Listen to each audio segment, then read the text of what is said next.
Good evening, ladies and gentlemen. Recording live from Taiwan. My name is Wesahana Pearson for Black Asia Magazine. For the audience, can you tell us your name? William Moses. William Moses. Okay. Yes. All right. Do you hear? Yeah, I got you. I got you. It's cool. I got you. We're just All right. problems. So, William, first let's go into your background. Where are you from? I am actually born in Florida. Okay. Moved to New York about 20 some odd years ago. Okay. And about 6 years ago, I started coming to Malaysia. All right. Now, hang on. I'm So from New York. Florida, New York, Malaysia. I'm from New York too. Where are you from in New York? Upstate. So Okay. that's that. Yeah, Capital District area, Albany, Schenectady, Troy. Okay. All right. I'm from Queens, actually. Okay, cool. All right. Alrighty. So, what brought you to Malaysia? Initially, years ago, I did a project for a company called General Electric, where I had to spend about 4 months traveling through Southeast Asia, installing email servers and putting in fractional communication lines. Okay. And Malaysia was one of my stops. So that was when I first came to Malaysia in 1996. Okay. I did like what I saw. I loved the weather, and I had a kind of weird feeling for the place. So back in 2014, I ended up coming back again, looking for more. I knew that Asia was growing. Mm-hmm. I could see the percentages of the economies. A lot of them were doing anywhere between 4 and 6% growth, and I was thinking to myself, well, what opportunities could be there? And the best way to be there is be involved, network, connect, see who's around. And in 2014, I started, 2011, I started coming for a week, kind of coming. A lot of different things transpired in connection with people. And that got me where I'm at now, as far as being here. Okay. Where are you in Malaysia? I am in Kuala Lumpur, Capital. which is the capital, one of the biggest cities. So I'm about 4 hours away from Singapore, for those who are trying to understand, about a 4 or 5 hour drive. Mm-hmm. The next city that I'm close to is, I think it would be Malacca. But you know that Malaysia is broken up into states. Okay. But the states are a little bit smaller than, say, the states that we consider in the U.S. Okay. Staying in the background a little bit, what exactly is your background professionally? What kind of work do you come from doing?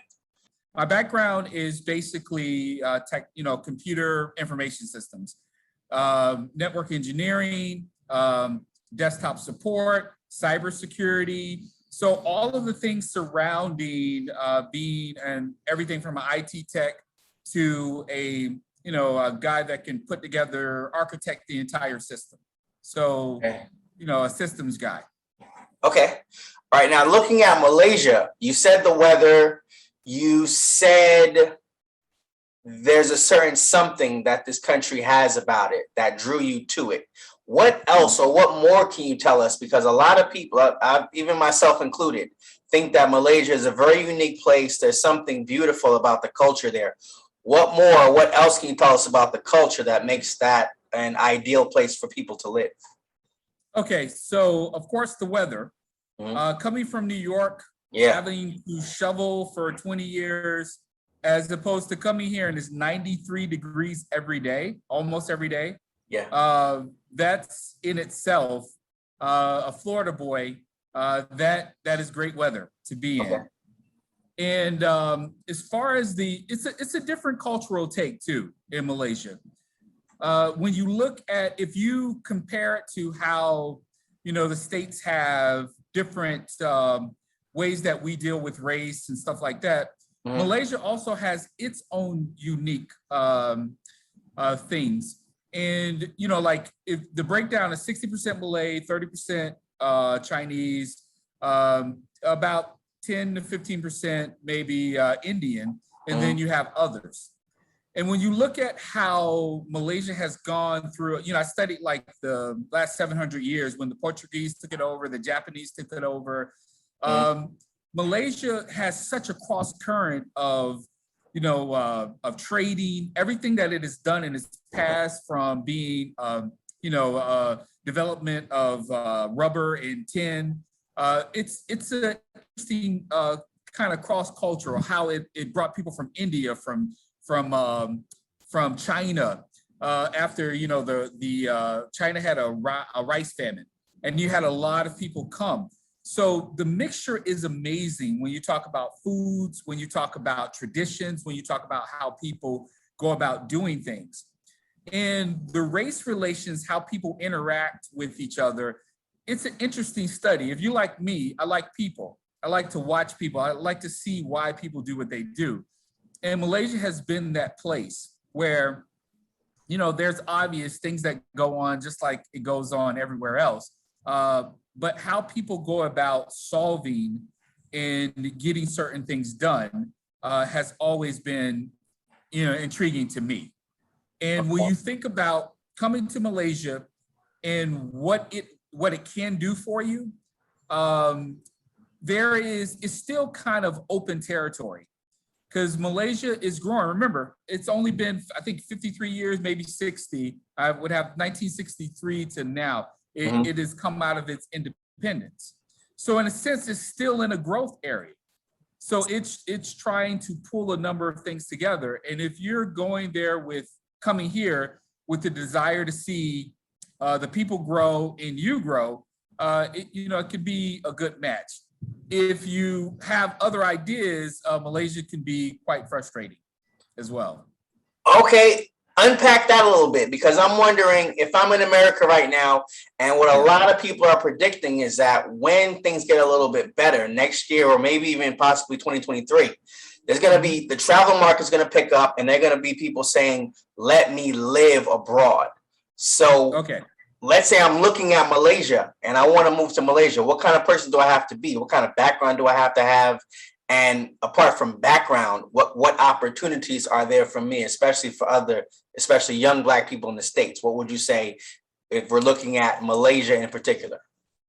Okay, so let's give a comparison. You have Singapore to the south, right? Even more south is Indonesia, Bali, all of that. Up in the north is Thailand, okay? Just being in that region.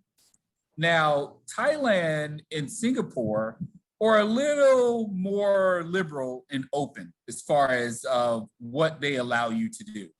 Malaysia is a lot more conservative because it is Islamic country, but it takes more after, say, Turkey, in the sense of how it approaches things. A lot of things occur, it's a great society, but they are more conservative, meaning that things that you do could be judged differently.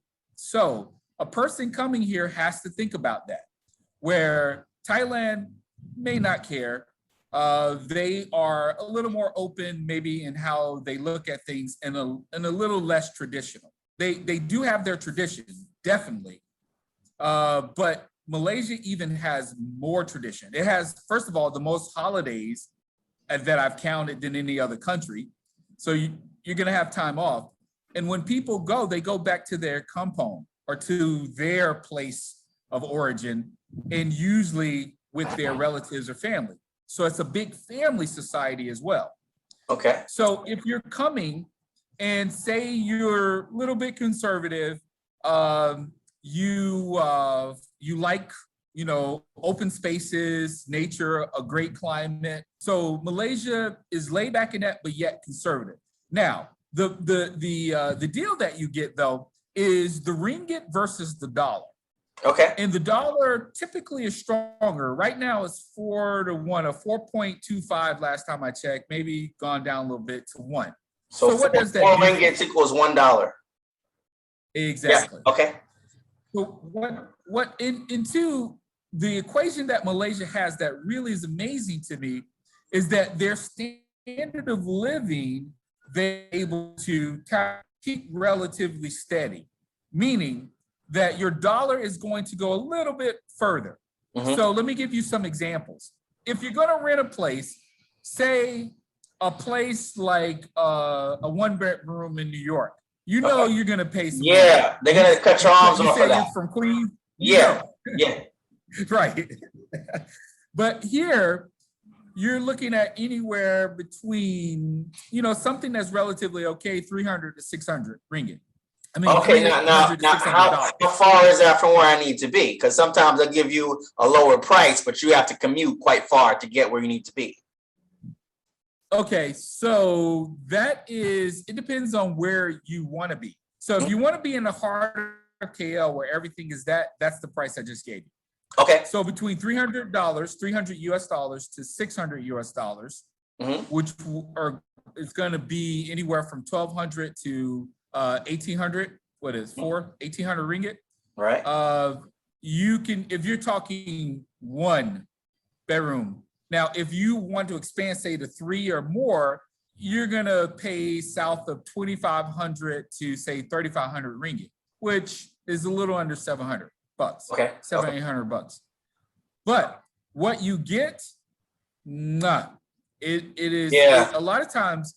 Yeah, what you're outfitted with, say, you know, right now I'm sitting in my condo. I'm on the 16th floor. I got a pretty good view. If you go up to the common area, I have a phenomenal view of the Twin Towers in the single tower. You know, if you are into fireworks or anything, it's a good thing.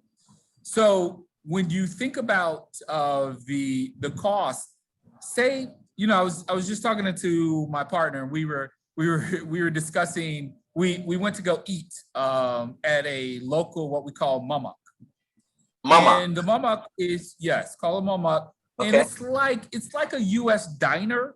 Okay. But a little more open, and they're creative. You know, like if I see a piece of chicken and I want to turn it into a fried rice dish, you know, I can tell them, you know, patong, champo, boom, I got it. So they will work, you know, with you. So basically Kampung Baru is specific for Malay community there. So Malaysian food, we use a lot of spices as ingredients in the food. So that's why the beautiful of the taste of the food in Malaysia. Now, for both my meal and her meal, it was 23 ringgit. Okay, so that's about $6. Let's buy $6. Exactly. Okay. $6. And I was telling her for $6, you get a nice meal, drinks, and a snack. And a snack, appetizer. Right, for $6.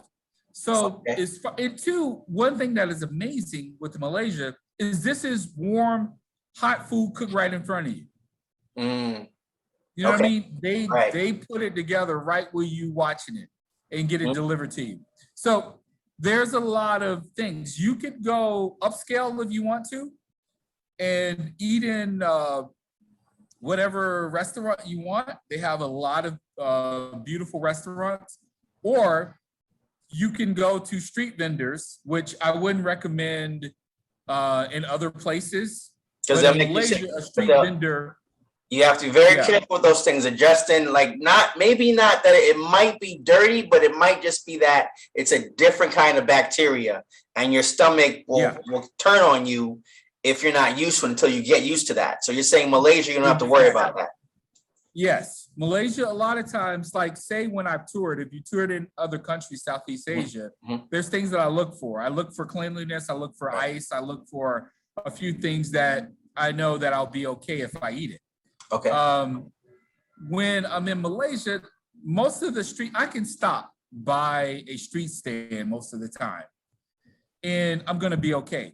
Right. And the reason why and two, if you stop by, say, the Muslim, most street signs, but one thing that I noticed with Malaysia is they're into washing.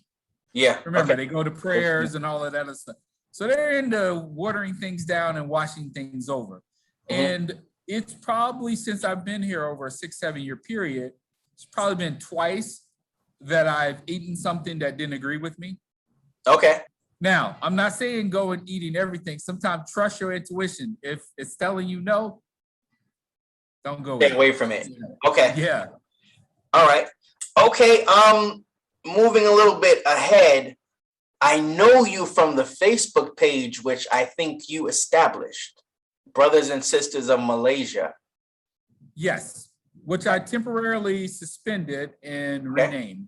Yeah, so the reason for the change is one thing I started to notice is people would come in, and if you look at the stats of the group at first, the stats were maybe 12 to 18 of us involved. And most of the people were from, either researching or using it for different things than what it was originally intended for. Whether they were marketing or trying to come at, us. And remember, my background being a cyber privacy, cyber guy, a lot of times I'm looking at the way technology is being used and seeing if it's going to be helpful or is it just in the way. Right. So I changed it around a little bit because I wanted the group to be something when someone visits or they're here, they can get the benefit of the knowledge of us that have been here for a while. They can get that and kind of go around and get around whatever different things. And if they needed help, a lot of us have networked, so we can make the connections for them to make it a little easier. So that was the original intent of the group. And then I started seeing going all over the place. So what I did is just shut it down for a little bit, renamed it, and now it's focused on building us in that sense. So when you come, if you're trying to figure out how to start a business or how to do this or how to do that, in Malaysia, at least we have some type of repository that we can talk to each other and help to grow, because we want to benefit the countries that we're in. And the best way to benefit those countries is that we understand the lay of the land and how to best contribute as we're growing, what our focus is too. Amen. Very well said. Very well said. I agree with you 100%. Okay. Yeah. All right. Other Black people in Malaysia, you said there's maybe about 18 or 20 of you. Have you noticed a lot of other Black people there? And what kind of industries are these Black people in? Okay, so there are us that are here. Some that I just occasionally bump into. I'm the kind of guy that if I see you, I'm going to say, hey, what's up? Or, yeah, we do that. Yeah, right. Or, we do this nod, I can see it. As a matter of fact, I was walking with my partner in the mall the other day, and I saw this guy walk by, and he looked at me. And when he looked at me, I already knew where he was from. And he said, "Yo," and I said, "Yo," and that was it. That's all we said. We was just acknowledging, "I see you, man." Yeah. So he was walking with, he was walking with whoever he was walking with, and then my partner turned around and said, "How did you know?" I said, first of all, he walks differently. Yeah. I could tell a brother coming from the States. And you could tell when we locked out, I knew. He knew me, I knew him. And she said, y'all just, because we knew that was all that was needed, The thing here is that there is a mixture when you talk about Blacks. Okay. And there's a lot of Africans that come from Africa that are here for school. Okay. And, in the society over the years, specifically one African group, the Nigerians, which I'm sure 400 years ago, I gotta be Nigerian. They are blamed a lot of times for crime or doing certain things. So there's such a negative connotation sometimes when people first see you. This is when I've gone out, out of KL to some of the outskirts, and people first take a step back, like, who are you? And the minute they hear me talking, then they say, "Oh, you're American." Different. Right. Okay. Yeah. Or sometimes, I've been stopped coming in back into Malaysia, and they just want to hear me talk to see if my passport is valid. I got this passport, but it might be a fake or phony or stolen passport, which I've had the same experience there in KL. Yeah, with saying like, we want to know, make sure that you authentically are who you say you are. So when you're dealing, sometimes if you're here, say if you travel to KL and you feel a bit of rejection, because of race or skin color, people are going after certain notions, Okay. things that they don't fully understand or know.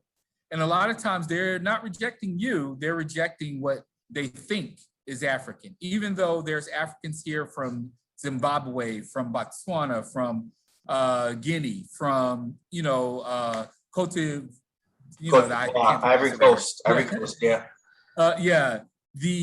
From South Africa. They've been all over. I've met Africans, coming to school here from all over, and some of them have been really cool. Yeah.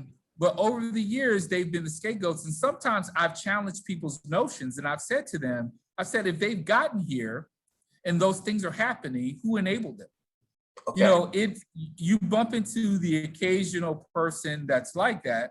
Mhm. And just as you bump into a person like that, on the inverse side, you can bump into wonderful people. Yeah. They want to, if they could, they want to invite you to their house every day. Yeah.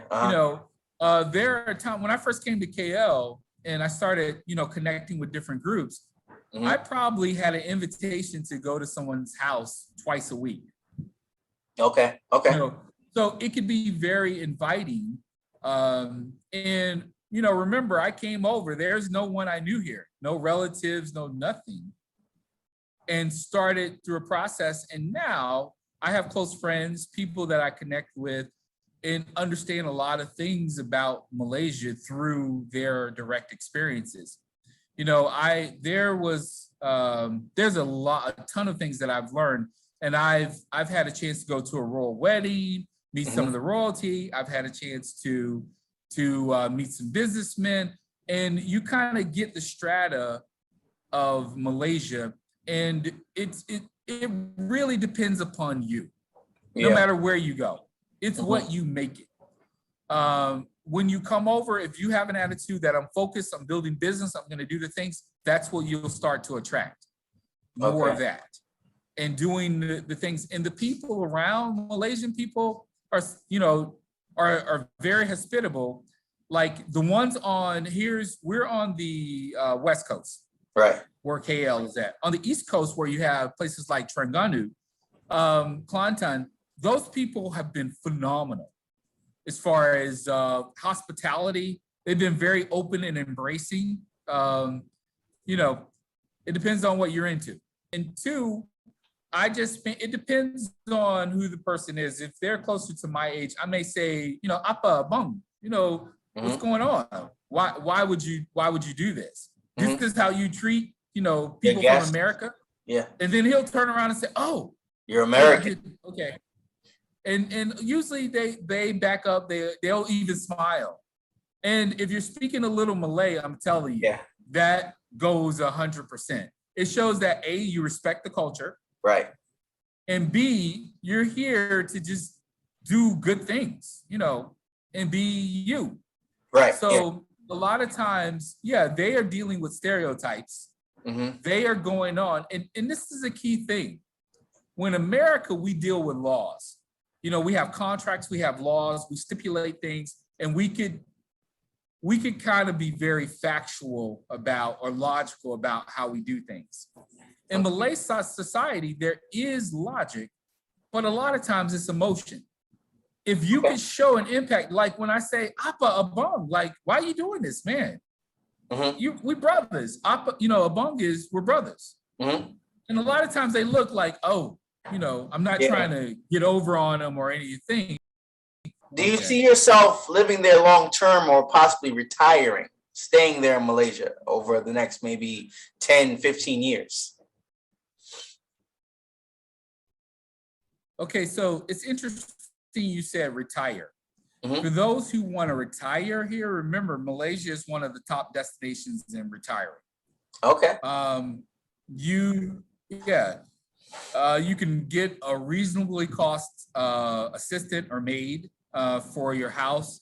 You can get an all-inclusive condo that kind of has everything. And, you can get a driver if you wanted to. All of those are reasonable costs. And when I say reasonable costs, let me give you a perspective. The average, say, Malay family family of four are living on $7,000 US dollars a year. A year.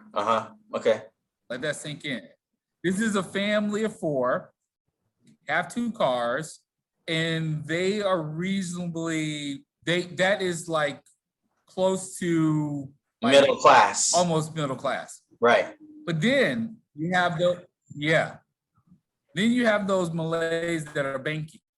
Mm-hmm. You know, they're going to make a lot more than that.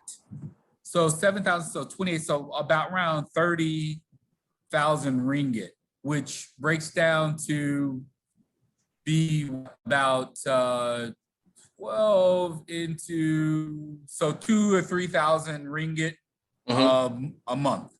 Okay. Some whole families live on. Okay. So me being here right now, I'm in the process of working to kind of build a business. But the best equation I found out is to be kind of based in the US, have a branch here and work it both ways where you have the resources to build, navigate, and get around different things. What would you need to get around, and how does having a US base help you? Okay, so with the US or having any country you're coming from, so specifically with us, with the US, if you have your income solidly coming out of the US and say you're navigating Malaysia like the pandemic happened, right? How do you navigate the pandemic? How do you deal with that? How do you deal with government regulation? Now, if you were fully over here, then you would totally be subjected to that one thing and just have to deal with it. But if you have resources around in a strategy, then a lot of times you can navigate around, because Malaysia is just like any other government or country. You got to, you know, deal with those regulations, taxes, or whatever. And the best way to deal with and navigate those things is to have other resources around so that you can address it when it comes, because it's going to come. And having the benefit of resources in the US, it helps a lot. Okay, so next, not even looking towards retirement, next couple of years, what are your future plans or goals for living in Malaysia and for the business that you're running? Okay, so the plans are to still be back and forth, you know, go to the US for a little bit, which I was there for a lot of months prior. I just got back to Malaysia in October. And so the goal is to be in Malaysia, and we don't have any particular set, you know, time, because if what we're trying to do in the US takes us 2-3 months, then we do that, and then we come back. But if we need to come back to Malaysia quicker, we find a way to come back quicker. So we try to make it flexible, you know, that 19 hours of flying, 24 hours total of travel. It can take its toll. But you know, I have a little routine that I do that keeps me refreshed no matter what time zone I'm in. What is that? You have a routine that keeps you, because that jet lag is bad, I know, and the stress on the body of jumping in and out of those time zones. Is there a way to get around that? Is there something you do to refresh you from all that? Yeah. So the thing is that first of all, everyone has their own rhythm. You know, we know the circadian rhythm is there. Rhythm in the body. We understand a lot about our bodies. But for me, I know that when I rest up, if I know I'm about to fly, you know, a couple of days, I rest up, and then I also change the time ahead of time. So I start to, you know, gradually move my schedule. Whereas before, if I'm in the US, fully in the US, you know, you get up at 6 in the morning, you know, you lay down at 9 or 10 or whatever. But I will start to do a steady creep where I'll wake up at 10 and, you know, I'm on the phone still talking to people in KL 1 or 2, which is 1 or 2 p.m. for them. So I slowly move over, and a lot of times my body is starting to adjust. I hydrate, I exercise, I keep the salt levels, you know, hydration levels solid, and I get the right rest. So a lot of times I get off the plane and people like, wow, you're ready to go. Well, you kind of understand. You're used to sleeping in both the time zones, so you kind of move and get your body prepared for it. So, that kind of helps me out it has been good for the past 7 years. Okay. All right. Okay, that pretty much wraps up everything I wanted to learn. I wanted to know about Malaysia. This has been very helpful. So everyone, William Moses. Okay, anything else you want to share or final thoughts or comments before we break up?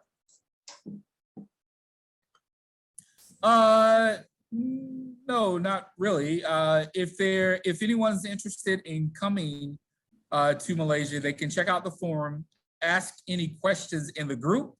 We'll try to answer it. And it's our goal to start to have a monthly meeting in Malaysia for the people that are here, and we'll see where it goes. We'll kind of see how it grows and where it goes. Excellent. All right. William Moses, thank you very much. Black Asian Magazine.